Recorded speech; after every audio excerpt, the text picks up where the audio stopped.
SD राज English में आपका स्वागत है। आज हम चर्चा करेंगे कि फ्यूचर व्यक्त करने को आपके पास कई तरीके होते हैं। फ्यूचर टाइम व्यक्त करने को आपके पास कई तरीके होते हैं। जैसे फ्यूचर व्यक्त करने के लिए आप शैल या विल में करते हैं, एक तरीका आपका ये होता है। फ्यूचर व्यक्त करने के लिए आप प्रेजेंट इंडेफिनिट टेंस का यूज़ करते हैं। फ्यूचर व्यक्त करने के लिए आप प्रेजेंट कंटिन्यूअस टेंस का यूज़ करते हैं। फ्यूचर व्यक्त करने के लिए आप बी वाला पैटर्न यूज करते हैं। तो फ्यूचर व्यक्त करने के इतने तरीके हैं और ये तरीका और बाकी और इस सब इन तरीकों में या इन दोनों तरीकों में या इसमें क्या अंतर है, ये इसी क्विज के माध्यम से सारी चीज़ हमको पता चल जाएगी। और मैं क्विज सॉल्व करते जाऊंगा और एक एक क्वेश्चन का आपको एक्सप्लेनेशन देता जाऊंगा। तो और इसी से पूरी मैं उम्मीद करता हूँ आप सारी चीज़ें समझ जाएंगे। बाकी इसके पहले की एक क्लास और पढ़ी है जिसमें हमने आपको इन सब चीज़ों के बारे में अच्छे से बताया है कि शैल विल कब आप यूज़ करेंगे और जो है ING वाली फॉर्म कब यूज़ करेंगे, प्रेजेंट इंडेफिनिट टेंस आपको कब यूज़ करना है, बी वाली फॉर्म आपको कब यूज़ करनी है। चलिए स्टार्ट करते हैं। अब देखिए पहला क्वेश्चन हमारे पास है, द प्लेन ... एट 3:30। अब यहाँ आपको अराइव्स लगाना है या विल अराइव लगाना है। मुझे कैसे पता चलेगा? तो हमने आपको बताया था कि जो शैल विल होता है, शैल या विल जो फ्यूचर बताता है, इसमें आप क्या यूज़ करते हैं, इसमें आप प्रेडिक्शन यूज़ करते हैं, शुद्ध भविष्यवाणी यूज़ करते हैं। इसमें आपका क्या होता है, पहले से मानव निर्मित कोई प्लान नहीं होता है। तो जो ये प्लेन आपका 3:30 पे जा रहा है या 3:30 पे आ रहा है, तो इसमें क्या बताया जा रहा है, क्या ये भविष्यवाणी है? भविष्यवाणी नहीं है, ये मानव निर्मित कोई टाइम टेबल है। तो जो चीज़ मानव निर्मित हो, फ्यूचर के बारे में बताया गया हो और वो क्या हो, किसी टाइम टेबल के थ्रू चल रही हो, तो उसको हम प्रेजेंट इंडेफिनिट टेंस के अंतर्गत व्यक्त करेंगे। फिर उसको हम शैल विल का यूज़ करते हुए हम व्यक्त नहीं करेंगे। अब इसमें भले मैं प्रेजेंट इंडेफिनिट टेंस का यूज़ करूँगा, लेकिन इसका जो है मीनिंग या इसका जो है टाइम वो आपका फ्यूचर का देगा। तो इसमें राइट आंसर आपका क्या होगा? राइट आंसर आपका होगा अराइव्स। अब दूसरा आप देखो, I will phone you when he ... back. अब ये देखो कंडीशनल सेंटेंस है। तो कंडीशनल सेंटेंस फर्स्ट कंडीशन है। फर्स्ट कंडीशन में आप क्या करते हैं, तो जो आपका प्रिंसिपल क्लोज होता है, प्रिंसिपल क्लोज में आप शैल विल का यूज़ करते हैं और दूसरे वाले क्लोज में आप प्रेजेंट इंडेफिनिट टेंस का यूज़ करते हैं।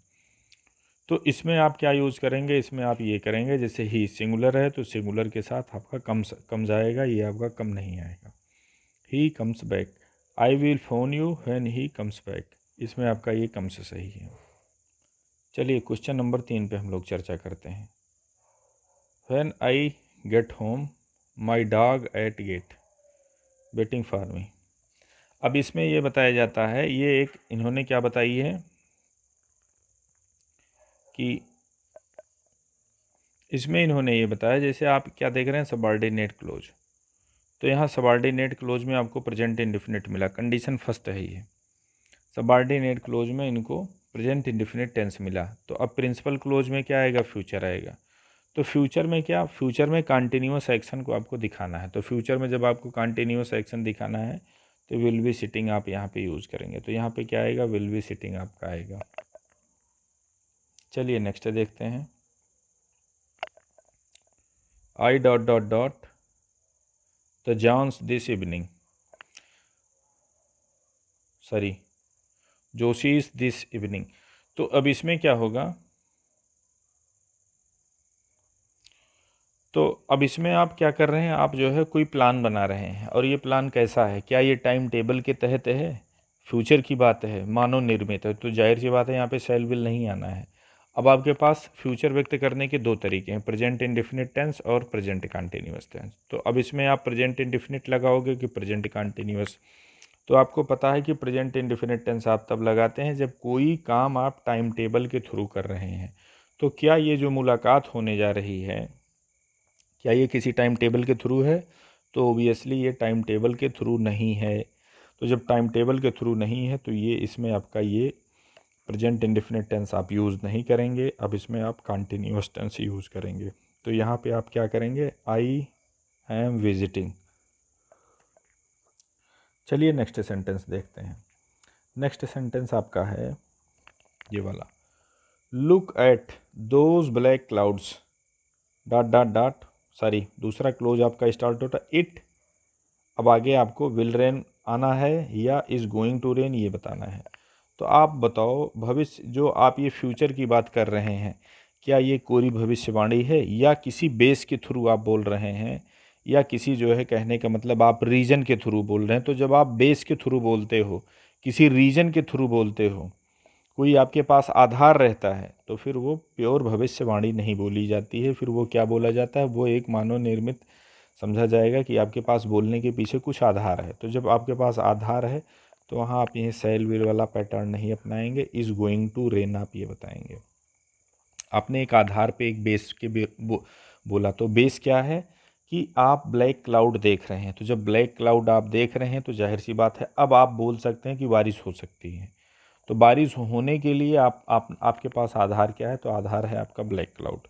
तो जब फ्यूचर की बात आप आधार के बेस पे करते हैं, किसी आधार के बेस पे आप बात करते हैं, तो फिर वो आपका जो है सेल विल में उसको भी व्यक्त नहीं किया जाता है। चलिए नेक्स्ट सेंटेंस देखते हैं ये वाला, the train before we reach the station. अब यहाँ आपको फिर वही चीज़ आ गई, ये आपको क्या इधर मिला। अब यहाँ आपको कंडीशन बताना है, फ्यूचर की कंडीशन बतानी है। तो इनका कहने का मतलब ये है, we reach the station before the train. तो जब हम ट्रेन पर वो स्टेशन पर पहुँचेंगे तो जाहिर सी बात है उसके पहले ट्रेन आ चुकी होगी। तो कहने का मतलब फ्यूचर, और ये फिर फ्यूचर, मतलब फ्यूचर ऑफ फ्यूचर। तो फ्यूचर ऑफ फ्यूचर को क्या बोलते हैं, फ्यूचर परफेक्ट बोलते हैं। तो जाहिर सी बात है यहाँ आप फ्यूचर परफेक्ट का यूज़ करेंगे। अब जैसे फ्यूचर में भले ही प्रेजेंट इंडेफिनिट टेंस है, लेकिन पूरा जब आप ये पूरा सेंटेंस मिला के पढ़ेंगे तो आपको लगेगा इधर वाले क्लोज में भी सेंटेंस की आप वो फ्यूचर की आप बात कर रहे हैं। तो एक तो फ्यूचर ये, और उस फ्यूचर के पहले ये। तो फ्यूचर ऑफ फ्यूचर मतलब ये फ्यूचर परफेक्ट, तो यहाँ कौन सा टेंस आएगा, फ्यूचर परफेक्ट आएगा। और फ्यूचर परफेक्ट यही है, विल हैव अराइव्ड। देखते हैं, perhaps be Mahabaleshwar next month. तो इसमें आपको ये बताना है कि क्या ये श्योर हैं, इनके पास क्या श्योरिटी है या कोई आधार है। तो ऐसा कोई आधार नहीं है। अगर जो आधार होता तो ये परहैप्स और रहैप्स इस टाइप की चीज़ें नहीं यूज़ करते। तो जब इन्होंने परहैप्स यहाँ पे यूज़ किया है तो अब यहाँ पर का विजिट नहीं आएगा, विल विजिट आपका आएगा। चलिए इनको देखते हैं, unless we now we can't be on time. Be can't be on time, आपने इधर क्या देखा, आपने इधर देखा ये कंडीशनल सेंटेंस है, फर्स्ट कंडीशन है। इधर आपको प्रिंसिपल क्लोज में एक मॉडल ऑक्सिलरी मिल गई। ये चीज़ मैं आपको पढ़ा चुका हूँ, आपको नहीं पता होगा आप इसकी वीडियो जो है यूट्यूब पे देख सकते हैं, पढ़ी है कि जो है फर्स्ट कंडीशन में वेरिएशन प्रिंसिपल क्लोज में कौन कौन सी हो सकती है, वेरिएशन की हमने डाली है। तो वहाँ से आप इसको पा सकते हैं। तो प्रिंसिपल क्लोज में आपने क्या देखा, प्रेजेंट वो आपको क्या मिला, एक मॉडल ऑक्सिलरी मिली, उसके बाद वर्ब की बेस फॉर्म मिली। तो प्रिंसिपल क्लोज वाला डेकोरम तो आपने पूरा किया। तो सबऑर्डिनेट में क्या आएगा, सबऑर्डिनेट में आएगा, कहने का मतलब ये इक्विवेलेंट टू, आप दिमाग में से समझना, विल का यूज आपने यहाँ कर दिया है। तो इधर क्या आएगा, तो इधर आपका सबऑर्डिनेट क्लोज में प्रेजेंट इंडेफिनिट टेंस आएगा। तो प्रेजेंट इंडेफिनिट टेंस ये नहीं है, प्रेजेंट इंडेफिनिट टेंस आपका ये है। तो यहाँ पे क्या आएगा, अनलेस वी स्टार्ट नाउ। अब यहाँ पे आपको स्टार्ट डालना है। चलिए नेक्स्ट क्वेश्चन देखते हैं। अब इस वाले क्वेश्चन में आप देखो, I into time, I dot dot dot into town later on do you want a lift. अब ये क्या बता रहे हैं, ये एक जनरल सी भविष्यवाणी कर रहे हैं कि मैं उस टाइम पे टाउन से होकर जा रहा होऊंगा, क्या आपको लिफ्ट चाहिए। तो अब यहाँ क्या आपको लग रहा है, ये पहली चीज़ तो किसी टाइम टेबल के थ्रू नहीं जा रहे हैं, कोई ऐसा टाइम टेबल नहीं है। और दूसरी चीज़, अगर जो आपको ये दिमाग में लगता भी हो कि ये पहले से प्लान बनाए हैं जाने के लिए, तो ऑप्शन में आपको क्या आईएनजी वाला फॉर्म दिख नहीं रहा है। तो आप क्या करेंगे, अब मजबूरन आपको यही वाला चूज़ करना पड़ेगा, will be driving, I will be driving into the town later on do you want a lift, ये आपका हो जाएगा। तो इसमें आपका क्या ऑप्शन आएगा? 9 में आपका विल बी ड्राइविंग आएगा। कुछ चीज़ें हमको ये भी ध्यान देनी पड़ती है कि ऑप्शन में क्या है, तो फिर ऑप्शन के अकॉर्डिंग टू जो बेस्ट होता है हम उसी के अकॉर्डिंग टू जो है आंसर देते हैं। चलिए 10वां सेंटेंस देखते हैं। द नेक्स्ट टर्म ऑन 6 नवंबर। तो अब ये क्या है? जैसे 1 term, 2 term, 3 term, 4 term, 5 term, तो ऐसे ये नेक्स्ट, ये नेक्स्ट, ये नेक्स्ट, ये नेक्स्ट, तो हो तो रहा है किसी सीरियल के थ्रू। और ये चीज़ सीरियल बनाया किसने है? मानव निर्मित है। तो और जब इतनी चीज़ें हो रही तो ये फ्रीक्वेंसी हो गई। तो कोई भी चीज़ जब आपकी फ्रीक्वेंसी के थ्रू हो रही हो, वो मानव निर्मित हो, तो उसमें आप क्या करेंगे? उसमें आप प्रेजेंट इंडेफिनिट टेंस का यूज़ करेंगे। अब इसमें आपको क्या लगाना है? आपको बिगिंस लगाना है। The next term begins on 16 नवंबर। अब इसमें अगर जो ब्रॉड सेंस में देखा जाए तो इस बिगिनिंग भी आपका यहाँ पे आ सकता है, लेकिन कब? जब आपके दिमाग में ये चल रहा हो कि ये टर्म आपका जो ये नेक्स्ट टर्म, ये जो टर्म है ये पहले से नहीं चलता आया है। लेकिन मैं कैसे जानूँ कि ये पहले से नहीं चलता आया है? तो जब यहाँ नेक्स्ट लिखा है, नेक्स्ट, तो जाहिर सी बात है नेक्स्ट यहाँ लिखा है, तो नेक्स्ट कब होगा? जैसे मान लीजिए मैं यहाँ पे हूँ, तो इसका नेक्स्ट यही तो होगा। तो अब ये जब होता, जैसे मैं यहाँ, या एक सिचुएशन ये बनेगी कि पीछे से लेके आप इसको देख रहे हैं, तब तो आप इसमें प्रेजेंट इंडेफिनिट टेंस यूज़ करेंगे। लेकिन अगर जो आप ऐसा सोच रहे हैं कि जैसे मान लीजिए मैं यहाँ खड़ा हूँ, सेशन ख़त्म हो गया, अब आप हमसे पूछेंगे कि यार मैं भी ये चीज़ करना चाहता था, तो आप बोलेंगे यार अब अगली बारी 16 नवंबर को आएगी। तो इस कंडीशन पे फ़िलहाल इस पॉइंट ऑफ व्यू से फिर आप बोलेंगे क्या? इस बिगिनिंग आप बोलेंगे यहाँ पे कि अब प्लान हो गया ना, जैसे कहने का मतलब आगे का ये प्लान हो गया, और ये प्लान किसके द्वारा निर्मित है? ये मानव द्वारा निर्मित है। तो आप इसमें इस बिगिनिंग भी लगा सकते हैं। लेकिन जो ये मानव निर्मित प्लान है, भाई 16 नवंबर आप क्यों बोल रहे हैं? तो 16 नवंबर ये पहले से डिसाइड चीज़ होगी, कोई टाइम टेबल होगा, तो इसलिए इसमें जो है आपका ये भी सेट हो जाएगा, और एक पॉइंट ऑफ व्यू से आपका ये भी सेट हो जाएगा। अब ये देखो, ओ डियर आई, अब इसमें ये इनको छींकों का आ रही है, विल स्नीज या स्नीजिंग, स्नीजिंग की बात कर रहे हैं।